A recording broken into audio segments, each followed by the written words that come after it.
मैं शिल्पा सिंह हाजिर हूं लेकर अपना बेहद ही खास प्रोग्राम कहिए नेताजी। और कहिए नेताजी की इस कड़ी में इस वक्त हमारे साथ मौजूद हैं झारखंड मुक्ति मोर्चा के केंद्रीय कार्यकारिणी सदस्य और जीटा के अध्यक्ष मिस्टर अमितेश सहाय। इनसे बातचीत करेंगे, जानने की कोशिश करेंगे कि इस वक्त, क्योंकि विधानसभा चुनाव की तैयारियां जोर शोर से हैं और 20 तारीख को मतदान होने हैं, ऐसे में राज्य की स्थिति झारखंड मुक्ति मोर्चा को लेकर उसकी जो स्थिति है वो कैसी है, इन तमाम मुद्दों पर चर्चा करने के लिए इस वक्त हमारे साथ मौजूद हैं श्री अमितेश सहाय। बहुत बहुत स्वागत करना चाहूंगी आपका सेट लाइफ। बहुत बहुत धन्यवाद। जैसा कि मैंने कहा कि सबसे पहले तो आपको बहुत बहुत बधाई देना चाहूँगी। आज बिरसा मुंडा जी की 150वीं जयंती है और साथ ही साथ स्थापना दिवस है, तो इसकी बहुत बहुत शुभकामनाएं आपको। आपको भी। आज झारखंड जो है वो 24 सालों का हो गया और सबसे पहले यही जान लेते हैं कि इस 24 साल में अगर हम विकास की गति की बात करें तो झारखंड, एक युवा झारखंड इस वक्त हमारे साथ है, तो इस युवा झारखंड में विकास की गति कैसी रही? सर्वप्रथम आज झारखंड के स्थापना दिवस और बिरसा मुंडा की जयंती पर मैं आपको और समस्त झारखंड वासियों को बहुत बहुत हार्दिक बधाई और शुभकामनाएं देता हूं। पिछले 2000 में हम लोगों का राज्य अलग हुआ, आज 15 नवंबर है। आज करीब हम लोग 24 साल के हो गए, जो एक युवा राज्य के रूप में जाना जाता है। अगर आप 90 की दशक की बात करें, 80 की दशक की बात करें, 70 की दशक की बात करें, ये अलग राज्य निर्माण के दिशा में जो हो रहा था आंदोलन, ये इसके लिए जाना जाता है।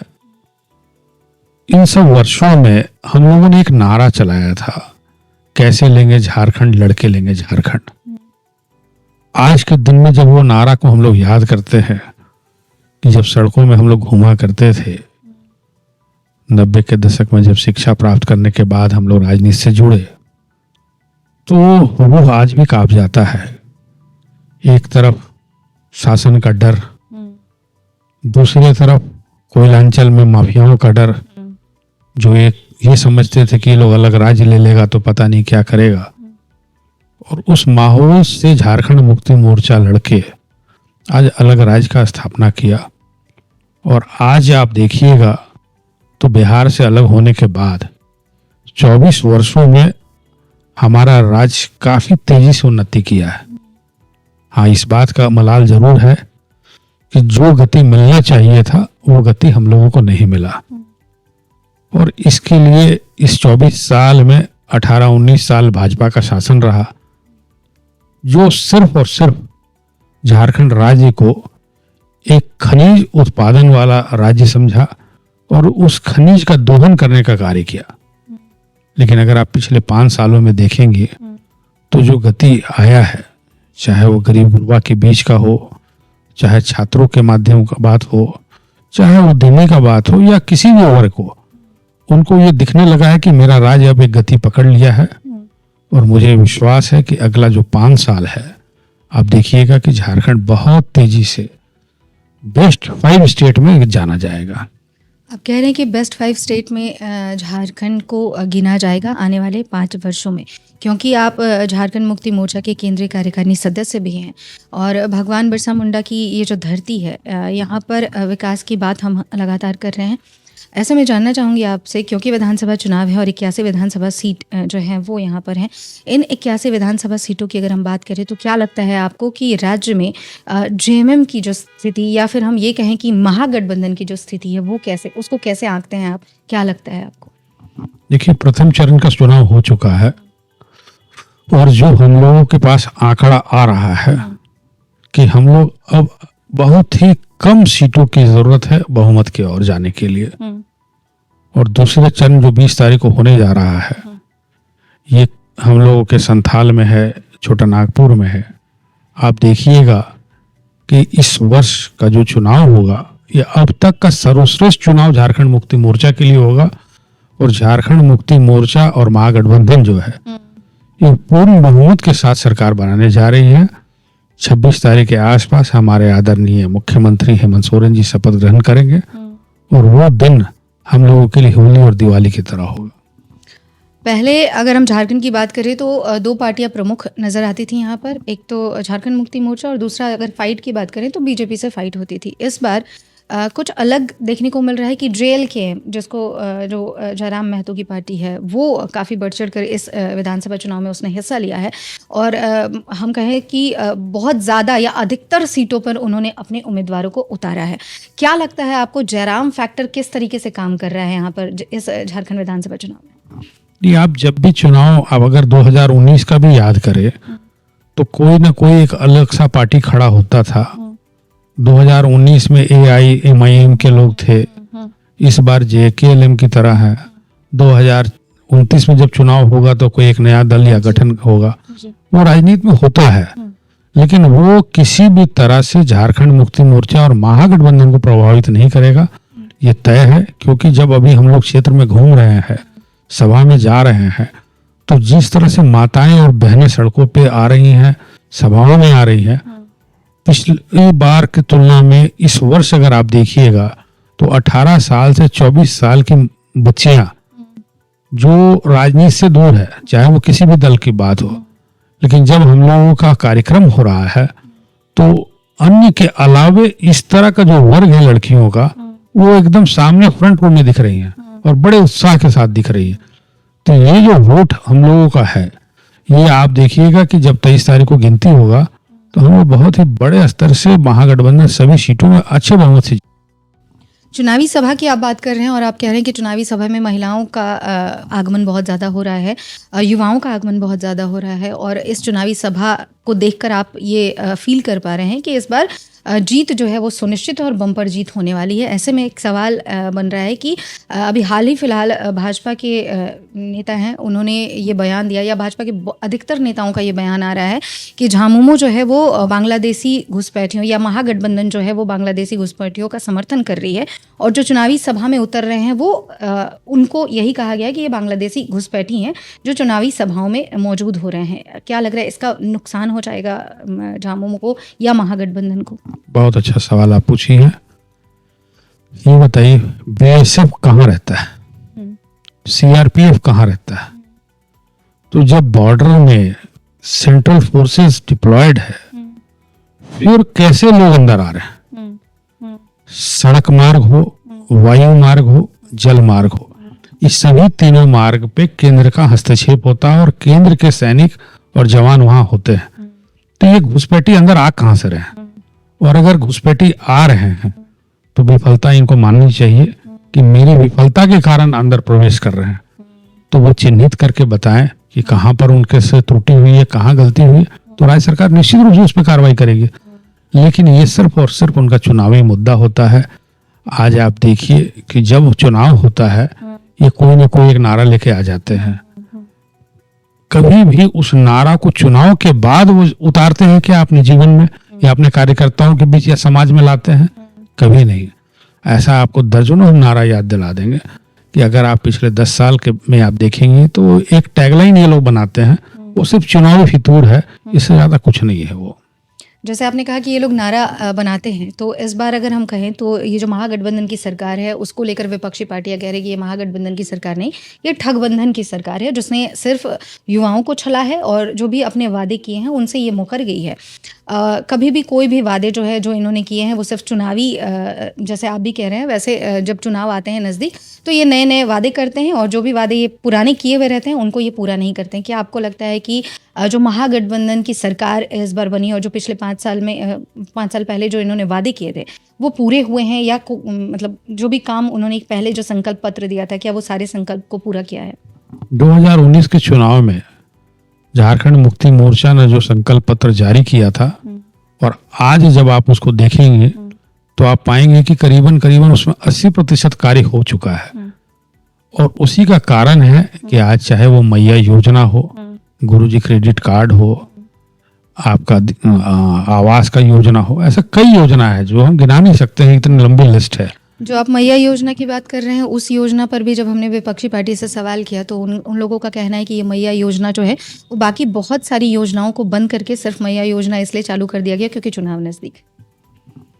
चलिए, पहले तो ये कह रहे थे कि मैया योजना की जगह हम गोगो योजना ला रहे हैं। हाँ, वो कॉपी कर रहे थे। अब जब वो कॉपी करने में सफल नहीं हुए तब योजना पे ही आरोप लगा रहे हैं। तो ये तो जनता तय करेगी और आगामी 20 तारीख को आप देखिएगा बूथों में कि किस तरह से महिलाओं, बहनों और युवाओं का तादाद आता है, और ये तय है कि महागठबंधन की सरकार बनने जा रही है। अब इनके बातों पे कोई नहीं आ रहा है। अगर ऐसा होता तो पिछले 10 साल में जो भी बातें इनकी थी लगभग सब जुमला साबित हो गया। तो जब वो जुमला लोग समझ गए हैं तो लोकसभा में उसका परिणाम भी आप झारखंड में देखिए ये क्या रहा। ये तो कह रहे थे कि 14 का 14 सीट जीत रहे हैं, कहाँ पहुंच गए ये लोग। केंद्र में देख लीजिए कुल ये लोग कहाँ पहुंच गए। ये तय है कि महाराष्ट्र और झारखंड का नतीजा के बाद इनकी स्थिति झारखंड में वैसी नहीं रहेगी जो वो बात कह रहे हैं, और महागठबंधन की सरकार पूर्ण बहुमत से बन रही है। ये हम नहीं कह रहे हैं, ये आम जनता कह रही है। जब आप गांव में घूमेंगे, सड़कों में देखेंगे, तो जो चर्चा है वो सिर्फ एक ही नाम का है, हेमंत दोबारा।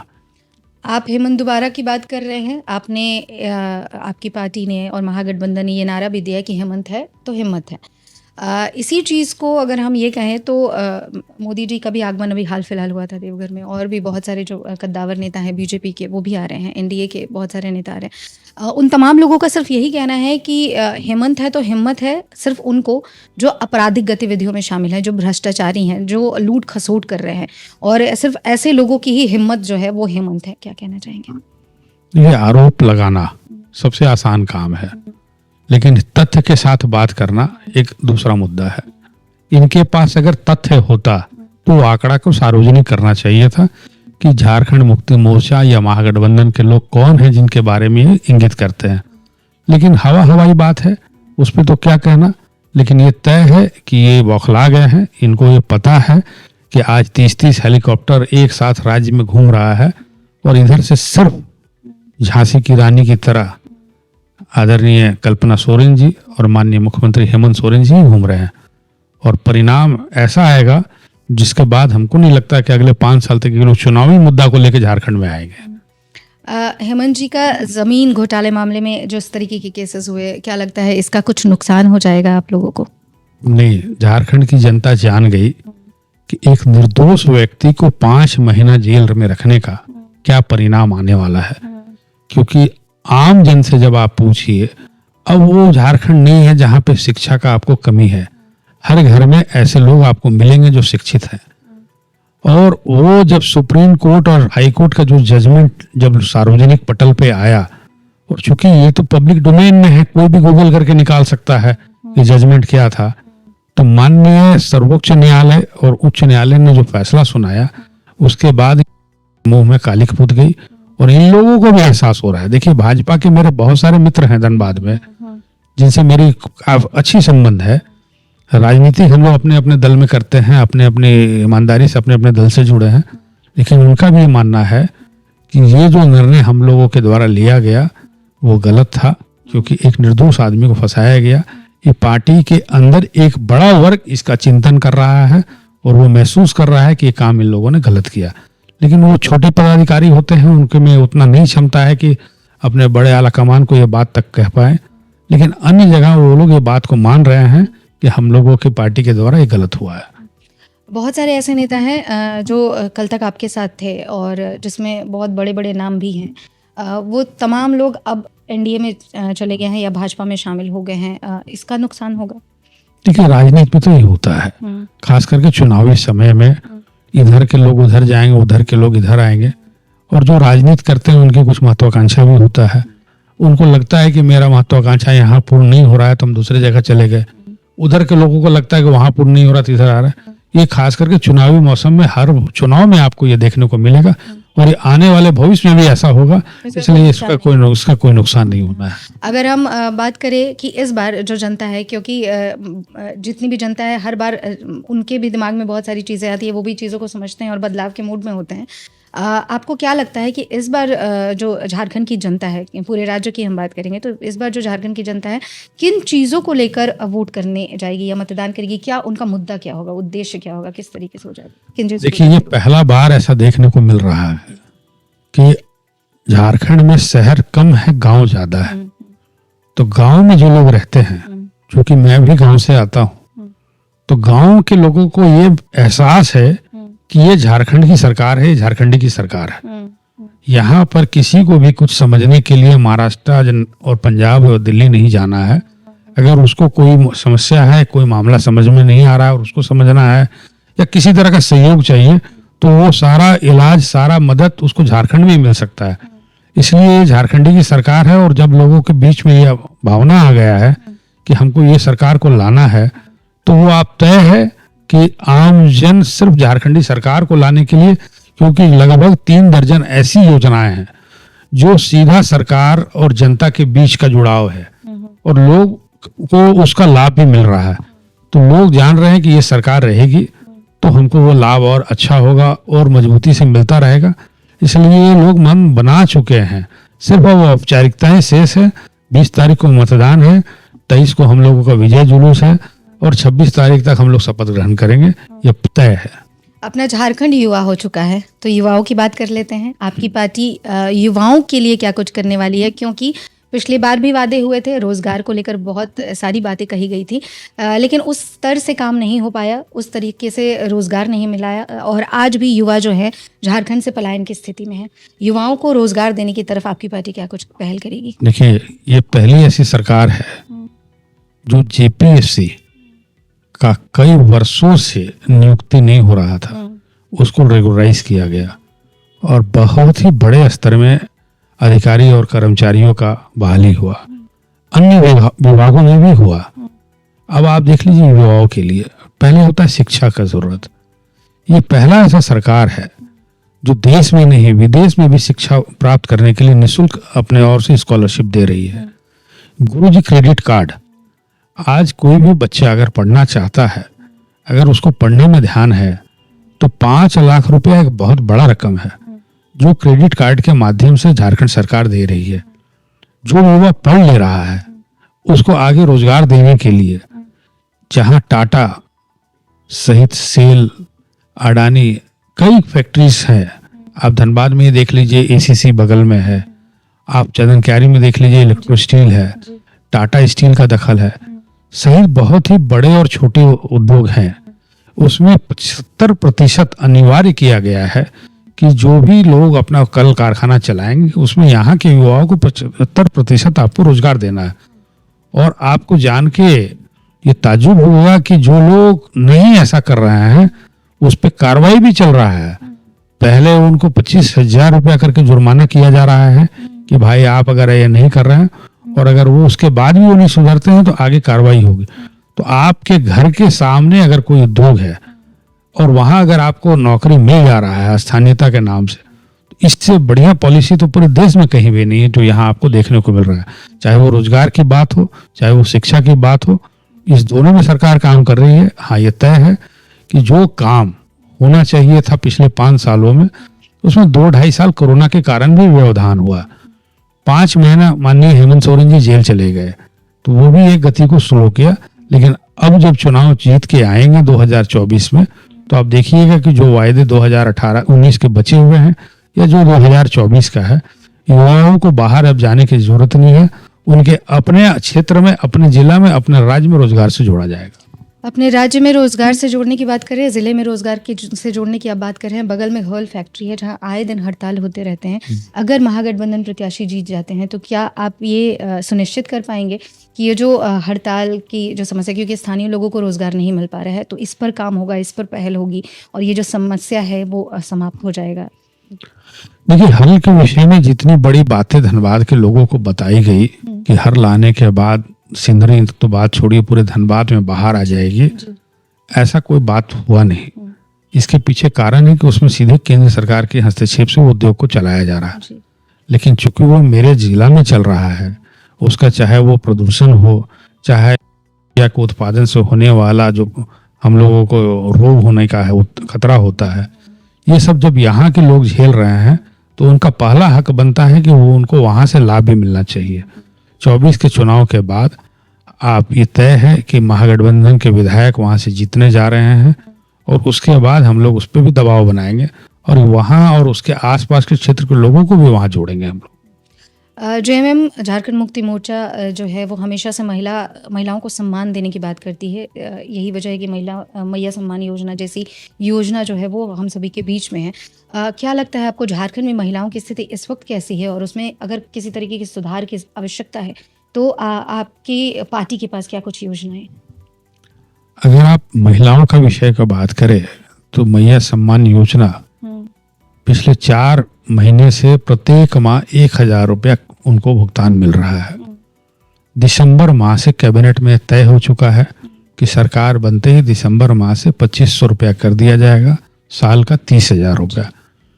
आज आम जो लोग होते हैं, आज चाहे हरा कार्ड है, इसमें आपको 2 बार महीने में राशन दिया जा रहा है। तो ये सारी चीजें जो है एक परिवार को चलाने के लिए पर्याप्त है।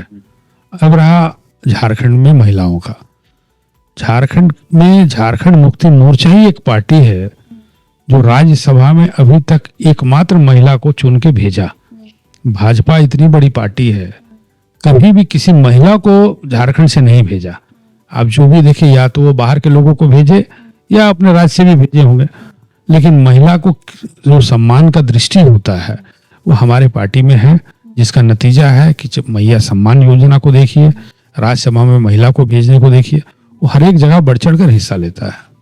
चलिए अब धनबाद की बात कर लेते हैं। धनबाद में अगर हम बात करें तो क्योंकि आप यहीं रह रहे हैं और यहाँ की सारी वस्तुस्थिति से आप अवगत है, क्या लगता है आपको वो कौन सी समस्याएं हैं धनबाद में, जो मूलभूत समस्याओं की हम बात करें, जिसका निदान करना बहुत आवश्यक है? क्योंकि अगर इन चीज़ों, क्योंकि हम जब इसी क्षेत्र में रह रहे हैं तो हमारा वास्ता जो है मूलभूत समस्याओं से आए दिन होता है, तो वो कौन सी समस्याएं आपको लगती हैं जिसका निदान होना बेहद आवश्यक है? देखिए, एक जो बेहद दुखद बात है कि धनबाद में जाम की एक बहुत बड़ी समस्या है।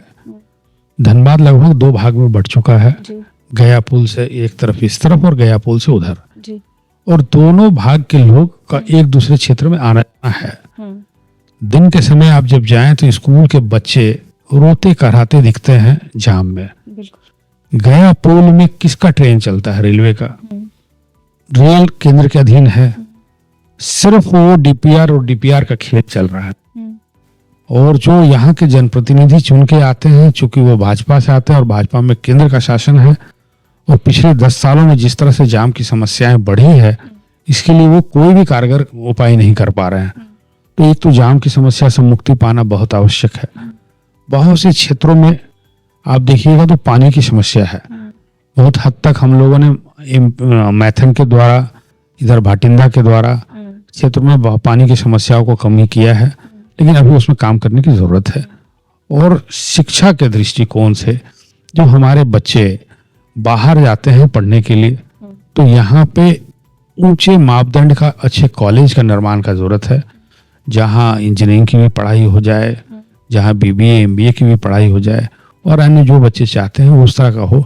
तो शिक्षा के में भी हम लोग को काम करने का आवश्यकता है। एक सवाल मतदाताओं से ले लेते हैं कि जो मतदान का प्रतिशत है, क्योंकि आपने कहा कि पहले फेज़ का चुनाव हो गया है और पहले फेज़ के चुनाव के बाद जो हमारे पास डेटा है वो लगभग 60-65% ही वोटिंग हो पा रही है। क्या वजह आप मानते हैं? क्योंकि अगर हम ग्रामीण इलाकों में जाएं तो वहाँ वोटिंग प्रतिशत फिर भी ठीक होता है, लेकिन शहरी जो क्षेत्र है, क्योंकि यहाँ हम एजुकेटेड लोग बसते हैं, तो ऐसा क्यों होता है कि शहरी क्षेत्रों में ही वोटिंग का प्रतिशत कम होता है? नहीं, मैं तो अपने धनबाद के मतदाताओं से, राज्य के मतदाताओं से अपील करूंगा कि आपका एक वोट आपको हक देता है अगले 5 साल तक सवाल पूछने का, तो उससे अपने आप को वंचित मत करिए। उसको उस दिन हॉलीडे के रूप में मत लीजिए। ठीक है, आपको हो सकता है कि मतदान के क्रम में 1 आध घंटा लाइन में लगना पड़ता हो, या 1 आध घंटा आपको वहां जाके समय बर्बाद होता हो, लेकिन वो आपका अधिकार है। आप जब सवाल करें तो पहले आपको अपने और देखना होगा कि हम सवाल करने के लिए वैसे व्यक्ति को चुनाव किए हैं कि नहीं।